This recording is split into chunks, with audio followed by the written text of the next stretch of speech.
Պարոն Կարապետյան, Նիկոլ Փաշինյանը բազմիցս հայտարարում է, որ եթե սահմանադրական մեծամասնություն չկազմեն եւ ընտրություններում չհաղթեն, ապա սեպտեմբերին Հայաստանի Հանրապետությանը սպասում է աղետալի պատերազմ, քանի որ դուք քանդելու եք իրենց իսկ ստեղծած անվտանգության ճարտարապետությունը եւ քիչ առաջ էլ դուք ձեր խոսքում հայտարարեցիք, որ արցախցիների անվտանգ վերադարձը Արցախ ապահովելու եք, ինչը Նիկոլ Փաշինյանը չի կարող ապահովել, չնայած որ կարող է վերադարձը ապահովել եւ պարոն Կարապետյան, ըստ էության խաղաղության պայմանագիրն էլ վերջնական տեսքի բերված չէ, այն նախաստորագրված վիճակում է եւ ձեր տեսլականը 5 տարվա կտրվածքով ըստ էության հայտնի է, ուժեղ բանակ, ուժեղ տնտեսություն, բայց կարճաժամկետ պլաններում դուք ինչպես եք պատրաստվում կանխել Ադրբեջանի հարձակումները, քանի որ ընդդիմությունն էլ իր հերթին նշում է, որ սա նախընտրական զինադադար է եւ Նիկոլ Փաշինյանի չվերընտրվելու դեպքում, այո, հնարավոր է եւ պատերազմ տեղ ունենա, խնդրում եմ այս հարցին պատասխանեք եւս մեկ հարց հնչեցնեմ։ Ես ասել եմ արդեն մեկ անգամ, սեպտեմբերին պատերազմ չի լինելու, որովհետև Նիկոլ Փաշինյանը սեպտեմբերին չի լինելու, քանի որ Հայաստանին պատերազմով սպառնում է Ալիևը եւ Նիկոլ Փաշինյանը։ Ինչ վերաբերվում է Արցախին, ես չեմ ասել, որ մենք ապահովելու ենք արցախայության վերադարձը, ես խնդրում եմ ուշադիր լինեք, ես ասել եմ ամեն ինչ անելու ենք դրա համար, օգտագործելով մեր կապերը, մեր միջազգային կապերը, դրա համար ասում եմ, դա ամենաբարդ հարցն է։ Մենք սկզբից ապահովելու ենք արցախայության արժանապատիվ կյանքը Հայաստանում եւ ընթացքում ամեն ինչ անելու ենք, որ իրենք անվտանգ ով ցանկություն ունի անվտանգ վերադառնա Արցախ։ Ես չեմ ուզում անեմ անպագորգոր հայտարարություններ, որի պատասխանը պետք է հետագայում տալ։ Հաջորդ ինչն է ձեզ հետաքրքրում։ Պարոն Կարապետյան, տեսեք, դուք նշում եք, որ հունիսի 7-ից հետո Հայաստանի Հանրապետության հաջորդ վարչապետը լինելու եք դուք եւ պլան B-ի տարբերակներ կամ փողոցում որևէ ձևով պայքար սկսելու ըստ էության տարբերակ էլ չի լինի, եթե դուք ընտրվեք, բայց դուք ինչպես եք պատկերացնում այդ հաղթանակը, երբ ընդդիմությունը անընդհատ նշում է, որ Նիկոլ Փաշինյանը վայելում է միջազգային հանրության աջակցությունը, դուք ձեր խոսքում նշեցիք, որ Ռուսաստանի Դաշնությունից Հայաստանի Հանրապետությունը երբեք այսքան կախված չի եղել եւ ըստ էության նաեւ վայելում է Ռուսաստանի Դաշնության աջակցությունը եւ մենք համենայն դեպս քաղաքական գործընթացներ լուսաբանած լրագրողներս գիտենք եւ տեսել ենք, թե մարդիկ, ովքեր հայտարարում են, որ իրենք բացարձակ մեծամասնություն են կազմելու կամ հաղթելու են, ի վերջո ինչն է եղել իրենց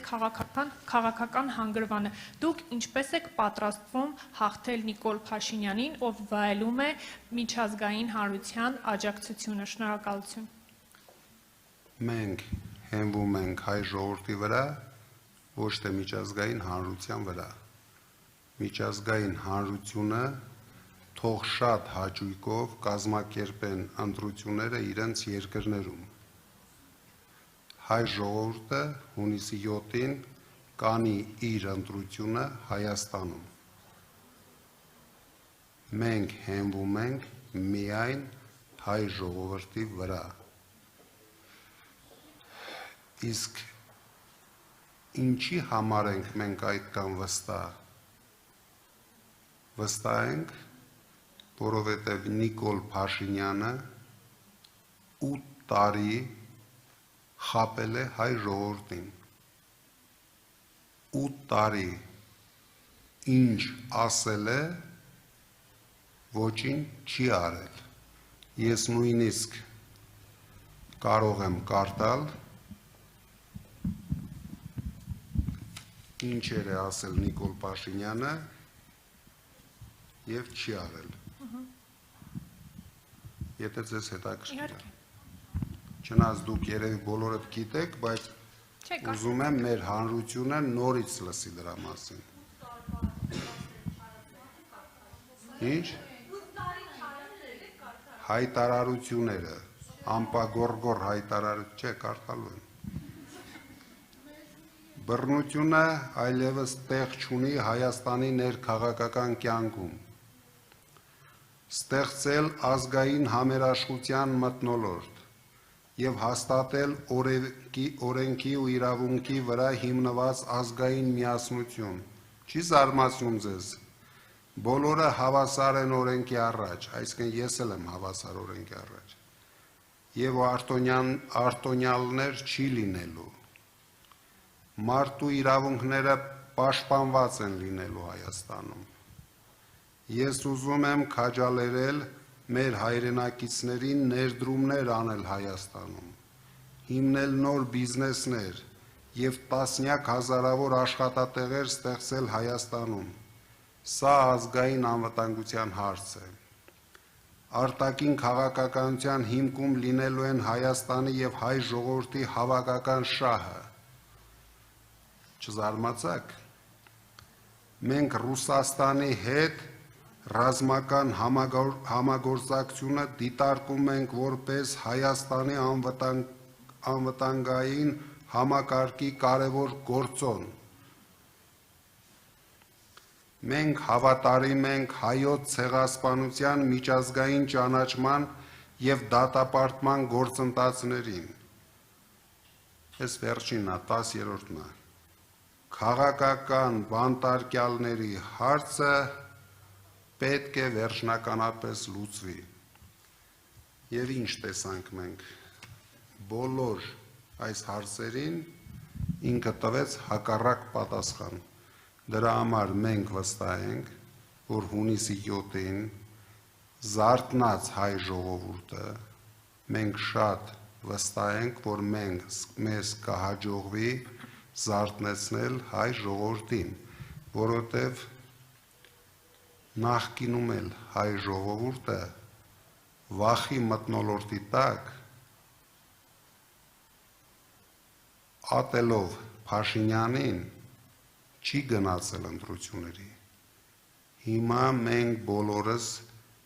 բոլոր օպոզիցիոն ուժերս միասին պետք է գործենք, պետք է ժողովրդին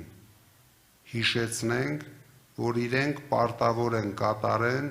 իրենց սահմանադրական պարտքը,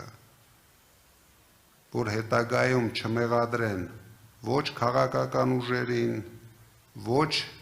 քաղաքական գործիչներին, որ նախկիները եկան, ներկաները գնացին ու այսպես մենք ապրում ենք աղքատ կյանքով։ Աղքատությունը հասել է բացարձակ մակարդակի, հիմնականում տարածքներում։ Եթե մենք իրենք հայտարարում են, որ Հայաստանում կա 21% աղքատություն, մենք ներկայացրեցինք, որ մարզերում աղքատության մակարդակը անցնում է 40%-ը։ Մենք սրա մասին պետք է մտածենք։ Վերջ։ Եթե դուք վերջ, ես էլ Ես վերջ։ ունեմ հարց, չէ, պարոն Կարապետյան, Նիկոլ Փաշինյանը անդրադարձավ ձեր այն հայտարարությանը 1 տոննա սնկի հետ կապված եւ հայտարարել է, որ ձեզ դատի է տալու եւ ինչպես նաեւ սունկը դուք եք ուտելու։ Նաեւ պարոն Կարապետյան, քանի որ վերջին հնարավորությունն է հարց տալու, դուք նշեցիք, որ հարգելով ինստիտուտը 2021 թվականին Նիկոլ Փաշինյանին շնորհավորել եք հաղթանակի կապակցությամբ։ Հիմա դուք նույնը ակնկալում եք Նիկոլ Փաշինյանից, որ հաղթելու դեպքում ինստիտուտը հարգելով ձեզ պետք է շնորհավորի։ Ես ասեցի, ես ինֆորմացիա ունեմ, չասեցի հաստատ Նիկոլ Փաշինյանը սունկը։ Ես ասի դից ինֆորմացիա ունեմ։ Ինչ վերաբերվում է շնորհավորելուն, դա իր գործն է։ Ես շնորհավորի, չի շնորհավորի։